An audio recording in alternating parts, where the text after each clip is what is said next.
Assalamualaikum warahmatullahi wabarakatuh. Halo teman-teman, selamat berjumpa lagi dengan Gemesket. Di pertemuan kita kali ini, saya akan membawakan sebuah cerita dengan judul Pesugihan Tumbal Manten. Saya ucapkan selamat mengikuti.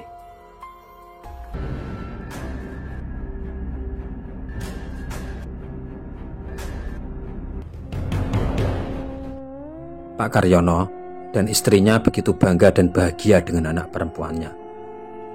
Sebentar lagi anak perempuannya itu akan diperistri oleh anak seorang konglomerat. Fitri, begitulah nama anak perempuannya ini. Sebentar lagi Fitri akan menikah dengan seorang pemuda yang bernama Arya. Arya ini anak seorang pengusaha batu bara. Arya dan Fitri ini pada awalnya bertemu di dunia maya, tepatnya di aplikasi Facebook. Fitri terpikat dengan Arya karena Arya ini memang seorang pemuda yang sangat tampan, dan dari postingan-postingannya sangat terlihat sekali kalau dia ini anak orang kaya. Bahkan Pak Karyono dan istrinya sekeluarga pernah diajak Arya ke rumahnya, dan memang ternyata Arya ini anak seorang pengusaha yang sangat kaya raya, seorang pengusaha batu bara. Dan orang tua Arya pun juga sangat bersikap baik kepada keluarganya Fitri. Sampai akhirnya suatu ketika Arya melamar Fitri, dan dengan tangan terbuka Pak Karyono menerima lamaran keluarganya Arya. Namun karena jarak yang ditempuh sangatlah jauh di antara mereka, Fitri sama sekali tidak tahu apa yang sebenarnya terjadi pada keluarganya Arya. Sebenarnya Arya ini sudah menikah sebanyak 4 kali. Namun setiap kali menikah dan usia pernikahan mereka belum ada 1 bulan, istrinya Arya selalu meninggal dunia. Dan hal ini benar-benar tidak diketahui oleh Fitri dan keluarganya. Sebenarnya Fitri dan keluarganya ini sudah ada yang memberitahu perihal masalah Arya dan keluarganya, termasuk istri-istri Arya yang meninggal setelah menikah dengan Arya. Namun mereka tidak percaya. Mereka menganggap orang-orang yang menghembuskan kabar itu hanyalah orang-orang yang iri hati. Akhirnya pesta pernikahan pun digelar. Terlihat wajah Fitri dan keluarganya sangat bahagia. Namun ada seseorang yang wajahnya sangat murung. Orang itu adalah adiknya Fitri. Adiknya Fitri ini bernama Herman. Ternyata jauh-jauh hari Herman sudah menyelidiki keluarganya Arya, dan dia pun sebenarnya sudah memperingatkan orang tua dan adiknya mengenai hal itu. Namun Herman malah dimarahi habis-habisan oleh ayahnya. Di ruang rias terlihat Fitri sedang dirias oleh seorang wanita paruh baya. Wanita ini bernama Nyai Rusmi. Beberapa saat kemudian datanglah seorang wanita yang umurnya juga sebaya dengan Nyai Rusmi. Namun walaupun sudah berumur, wanita ini tetap terlihat sangat cantik. Wanita ini merupakan calon mertua dari Fitri, atau tidak lain ibunya Arya. Ibunya Arya ini bernama Bunda Suketi. Melihat Bunda Suketi, Nyai Rusmi langsung menghentikan aktivitasnya merias Fitri. Dia pun meletakkan alat riasnya dan membungkuk memberi hormat kepada Bunda Suketi. Bunda Suketi kemudian berkata, "Lanjutkan saja aktivitasmu, Nyai Rusmi. Aku hanya ingin melihat calon menantuku." Fitri pun langsung menengok dan memberi salam kepada Bunda Suketi. Senyum simpul terlihat di bibir Bunda Suketi ketika melihat calon menantunya. Kemudian dia berkata, "Kamu simpan sisir ini ya anakku," kata Bunda Suketi sambil menyerahkan sisir kepada calon menantunya. Kemudian dia membuka tas yang dia bawa dan mengambil sejumput bunga melati dari dalam tas itu. Sejumput bunga melati itu dia berikan kepada Fitri. "Ini apa Bunda?" tanya Fitri. "Ini juga kamu simpan buat kenang-kenangan. Tapi kamu makan sebagian dulu, ini tidak apa-apa. Ini bisa membuatmu mengurangi rasa gugupmu dan bisa menambah tenaga agar engkau tidak kelelahan di acara pernikahan ini." "Ya Bunda," jawab Fitri. Fitri pun kemudian memakan sebagian bunga melati itu dan sebagian lagi dia masukkan ke dalam sakunya. Akhirnya Arya dan Fitri resmi menjadi pasangan suami istri. Namun baru beberapa hari menikah, Fitri mengalami hal-hal yang aneh. Fitri sering kesurupan dan mengamuk. Fitri bahkan sering menjambak rambutnya sendiri dan juga mencakar-cakar wajahnya. Pak Karyono dan keluarganya pun panik. Dengan bantuan Herman dan pamannya Fitri yang bernama Pak Sastro yang merupakan adik dari Pak Karyono, dengan bantuan mereka akhirnya Fitri bisa dipegang dan diikat berbaring di tempat tidur. Namun malang tak dapat ditolak dan untung pun tak dapat diraih. Pada suatu malam, ikatan tali yang mengikat tangan dan kakinya Fitri bisa lepas. Fitri pun menyambung satu persatu tali itu dan dia mengikatkan tali itu di lehernya. Entah setan apa yang merasukinya. Akhirnya Fitri menghabisi dirinya sendiri. Keesokan harinya semua orang geger melihat jasad Fitri tergantung di kamarnya. Herman pun langsung mengambil kesimpulan kalau ini semua pasti perbuatan keluarganya Arya. Pak Karyono pun akhirnya percaya dengan apa yang dikatakan Herman. Dalam hatinya dia sangat menyesal sekali kenapa tidak menuruti kata-kata anak laki-lakinya itu. Namun nasi sudah menjadi bubur, waktu tidak bisa diulang, dan sang putri tercinta pun telah pergi. Pak Karyono dan Herman tidak dapat menahan emosinya. Mereka berdua hendak mendatangi rumahnya Arya dan keluarganya. Namun niat mereka dicegah oleh Pak Sastro.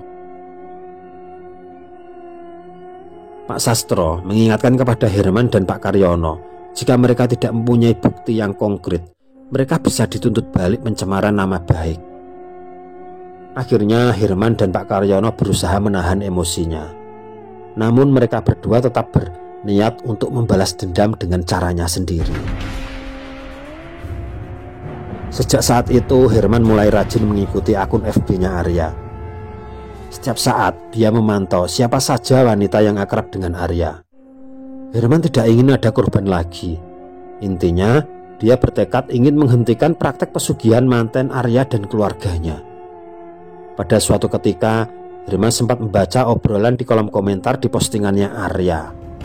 Di situ Arya sempat ngobrol panjang lebar dengan seorang wanita yang bernama Fatma.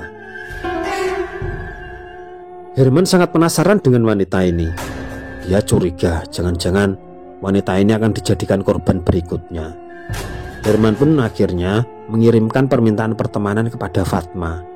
Dan Fatma pun juga langsung menerima permintaan pertemanan dari Herman.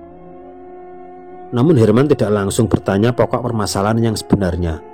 Dia berusaha mendekati Fatma secara perlahan agar benar-benar akrab dulu. Setelah kira-kira berteman dengan Fatma 2 bulan lamanya, Herman dan Fatma mulai akrab dan sering ngobrol di inbox. Dan disitulah akhirnya Herman berani bertanya sesuatu yang lebih pribadi kepada Fatma. Herman menanyakan apa hubungan Fatma dengan Arya. Fatma pun berterus terang kalau sebentar lagi Arya akan melamarnya. Herman pun sempat panik dan dia menceritakan semua yang terjadi pada adiknya, Fitri. Namun anehnya Fatma sama sekali tidak heran dan tidak terkejut dengan kisah adiknya Herman. Ternyata Fatma sudah tahu apa niat dari Arya yang ingin melamarnya. Fatma ini adalah anak seorang paranormal di kampungnya. Herman dan Fatma ini memang tidak satu kota, tapi mereka tetap satu provinsi, tetap sama-sama berdomisili di Jawa Timur. Akhirnya Herman mengajak ayah dan pamannya untuk mengunjungi tempatnya Fatma. Dan Fatma pun tidak keberatan kalau Herman dan keluarganya datang ke rumahnya. Singkat cerita, akhirnya Herman, Pak Karyono, dan Pak Sastro mengunjungi kampungnya Fatma. Setelah berbasa-basi sebentar, mereka akhirnya membahas permasalahan yang sebenarnya dengan ayahnya Fatma. Dan ternyata benar seperti apa yang dikatakan Fatma. Ternyata ayahnya Fatma sudah mengetahui semua itu. Dan ayahnya Fatma ini pun juga mempunyai niat yang sama dengan keluarganya Herman untuk menghentikan praktek pesugihan mantan keluarganya Arya. Akhirnya hari yang ditunggu pun telah tiba. Hari di mana Arya akan melamar Fatma. keluarga Fatma dan keluarganya Herman sudah mempersiapkan segala sesuatu untuk melunturkan semua kekuatan magic keluarganya Arya. Namun sampai malam hari ternyata keluarganya Arya tidak kunjung tiba. Ketika mereka dihubungi lewat telepon, nomor mereka tidak aktif. Mereka benar-benar tidak datang. Herman dan ayahnya Fatma sempat bertanya-tanya, apa yang menyebabkan mereka tidak jadi datang? Jangan-jangan mereka sudah tahu rencana mereka. Akhirnya ayahnya Fatma mengambil inisiatif untuk menempuh jalan pintas. Tapi sebelumnya dia ingin bermusyawarah dulu dengan Pak Karyono dan Herman. Intinya ayahnya Fatma ingin menyudahi semua masalah ini. Dia ingin langsung menghabisi semua orang yang terlibat dalam pesugihan mantan tersebut. Pada awalnya Herman dan ayahnya kurang setuju. Herman dan ayahnya hanya ingin melunturkan ilmu dari keluarganya Arya dan biar karma yang akan menghukum mereka. Namun akhirnya ayahnya Fatma bisa meyakinkan Herman dan Pak Karyono kalau menempuh cara itu akan ada banyak korban yang berjatuhan. Akhirnya Herman dan Pak Karyono setuju kalau masalah harus segera dituntaskan, meskipun harus menghilangkan nyawa orang-orang yang terlibat dalam pesugihan mantan tersebut. Namun ketiga orang ini tidak sadar kalau ada seseorang yang sedang menguping pembicaraan mereka. Ternyata yang menguping pembicaraan mereka itu adalah Pak Sastro, adik dari Pak Karyono sendiri. Entah apa maksud dia menguping. Selang beberapa saat Pak Sastro pamit kepada mereka dengan alasan akan membeli rokok. Namun ternyata Pak Sastro menghentikan motornya di sebuah tempat yang sepi. Di situ dia menelpon seseorang dan ternyata yang dihubungi itu tidak lain adalah Bunda Suketi, ibunya Arya. Pak Sastro menceritakan semua apa yang baru dia dengar. Sungguh tidak disangka sama sekali. Ternyata Pak Sastro ini adalah kaki tangan Bunda Suketi. Selama ini Pak Sastro adalah orang yang ditugasi untuk mencari korban pesugihan mantan. Pak Sastro inilah yang sebenarnya pada awalnya mengenalkan Fitri kepada keluarganya Arya. Dan akhirnya Arya mengirimkan permintaan pertemanan di akun FB-nya Fitri. Dan ternyata Pak Sastro ini jugalah yang melepas ikatan Fitri di malam ketika Fitri akan menghabisi dirinya sendiri.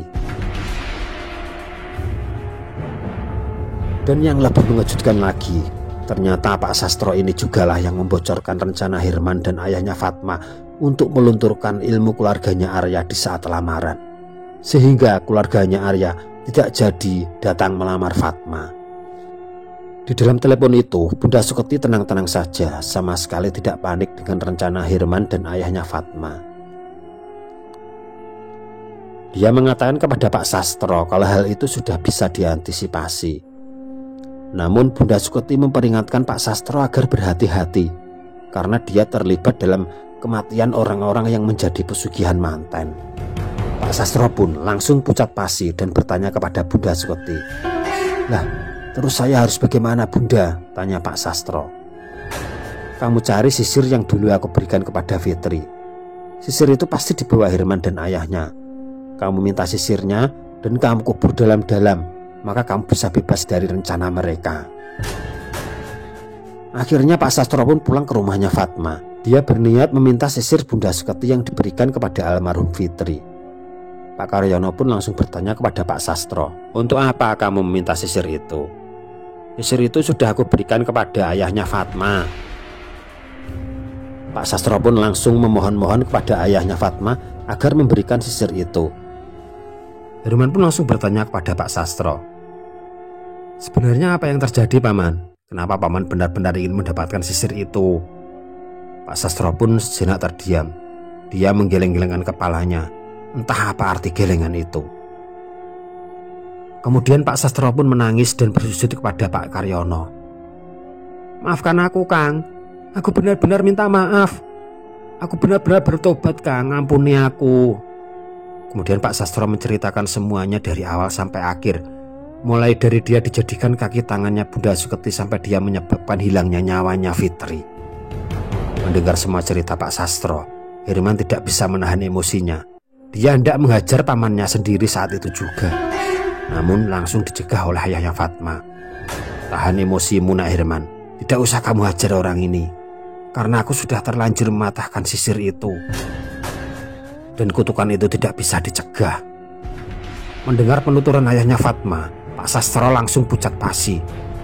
"Maksud Anda apa, Pak?" tanya Pak Sastro. Ayahnya Fatma tidak menjawab. Tiba-tiba tubuh Pak Sastro menggigil dan bergetar hebat. Dia menjerit-jerit dan kejang-kejang di tanah. Dari mata dan telinganya keluar darah. Pak Sastro terus menjerit-jerit karena merasakan sakit yang sangat luar biasa. Dia pun berlari keluar rumah dan membenturkan kepalanya di sebuah pohon mangga yang cukup besar. Pak Sastro langsung tewas seketika. Ternyata kutukan sisir Bunda Suketi sudah memakan korban dari orang-orang yang terlibat dalam pesugihan manten. Namun yang menjadi korban hanyalah orang-orang yang tidak mempunyai penangkalnya. Walaupun Pak Karyono dan Herman sangat marah dan kecewa dengan Pak Sastro, namun ketika Pak Sastro menemui ajalnya, mereka sempat sedih juga. Karena bagaimanapun juga Pak Sastro adalah adik kandungnya Pak Karyono, dan mereka sudah bersama sejak kecil. Pak Karyono pun bertanya kepada ayahnya Fatma, "Apakah Arya dan ibunya akan mengalami nasib seperti ini, Pak?" Ayahnya Fatma pun menjawab, "Sepertinya Arya dan ibunya mempunyai penangkalnya. Kita harus mencari cara lain agar bisa menghentikan praktek pesugihan mantan mereka." Akhirnya Herman dan ayahnya pamit pulang ke kotanya. Mereka tidak enak dengan ayahnya Fatma karena sudah numpang hidup sekian lamanya. Padahal sebenarnya ayahnya Fatma sama sekali tidak keberatan dengan keberadaan mereka. Namun Herman dan Pak Karyono tetap tahu diri. Mereka pun pamit pulang. Namun sebelum mereka pulang, mereka sepakat akan bertemu lagi jika sudah ada kabar Arya akan menikah. Kembali, Herman memantau akun Facebooknya Arya. Hingga suatu saat, Arya membuat postingan kalau dia akan menikah. Di dalam postingan itu, Arya dan calon istrinya meminta doa restu teman-temannya untuk menempuh hidup baru. Arya pun langsung menyelidiki profil calon istrinya Arya. Dan ternyata calon istrinya Arya ini rumahnya tidak jauh dari rumahnya Arya. Sehingga akhirnya Herman, Pak Karyono, dan ayahnya Fatma sepakat kalau mereka akan pergi ke Jawa Barat untuk mendatangi pesta perkawinannya Arya. Ketika acara perkawinannya Arya sudah tiba, Herman datang ke resepsinya dengan menyamar sebagai seorang kurir paket online. Herman pun berjalan di sekitar rumahnya calon istrinya Arya yang tengah dirias di ruang rias. Herman sempat melihat Bunda Suketi mengobrol dengan calon menantunya dan memberikan sisir kepada sang calon menantu. Dan Herman pun sempat melihat kalau calon istrinya Arya itu menaruh sisir pemberian mertuanya itu di laci meja rias. Herman pun menunggu ruang rias sepi dari orang-orang. Setelah calon istrinya Arya selesai dirias dan mereka semua berangkat menuju ke kursi pelaminan, ruang rias pun menjadi sepi. Dan Herman tidak melewatkan kesempatan ini. Dia bergegas membuka laci meja rias dan mengambil sisir pemberian Bunda Suketi. Begitu mendapatkan sisir itu, Herman pun langsung pulang dan memberikan sisir itu kepada ayahnya Fatma. Begitu mendapatkan sisirnya Bunda Suketi, ayahnya Fatma dengan semangat langsung mematahkan sisir itu dan membungkusnya dengan kain kafan. Dia pun sempat memuji Herman. "Kamu memang hebat, Herman. Tidak sia-sia usahamu memantau mereka. Untuk kali ini, kemungkinan besar Arya dan ibundanya tidak akan bisa lolos. Aku yakin mereka belum mencari penangkalnya. Kalau dulu kita gagal karena rencana kita dibocorkan oleh pamanmu." Hari berganti hari, bahkan minggu berganti minggu, Arya dan Bunda Suketi sangat heran karena istrinya Arya tidak mengalami apa-apa seperti korban-korban sebelumnya. Arya pun sempat bertanya kepada ibundanya, "Apa ada yang salah, Bunda?" Bunda Suketi terdiam, tapi sorot matanya memancarkan kalau dia sepertinya sedang kebingungan dan khawatir. "Aku juga tidak habis pikir. Aku sudah memberikan sisir kepadanya." Kemudian Bunda Suketi menemui istrinya Arya. Dia menanyakan sisir yang dia berikan kepadanya. Dan istrinya Arya pun menjawab kalau dia menaruh di laci meja rias. Tapi setelah acara pernikahan selesai, ketika dia mau mengambil sisirnya, ternyata sisirnya telah hilang. Bunda Suketi dan Arya pun sangat kaget. Bagaimana bisa sisir pusaka itu bisa hilang? Namun, belum hilang rasa kaget mereka Tiba-tiba mereka berdua langsung menggigil dan bergetar hebat. Bunda Suketi dan Arya kejang-kejang dan mereka mengalami seperti apa yang dialami oleh Pak Sastro. Mata dan telinga mereka mengeluarkan darah dan mereka pun berlari keluar rumah seperti apa yang dilakukan Pak Sastro. Mereka berdua membenturkan kepalanya di tembok rumah. Bunda Suketi dan Arya langsung tewas seketika.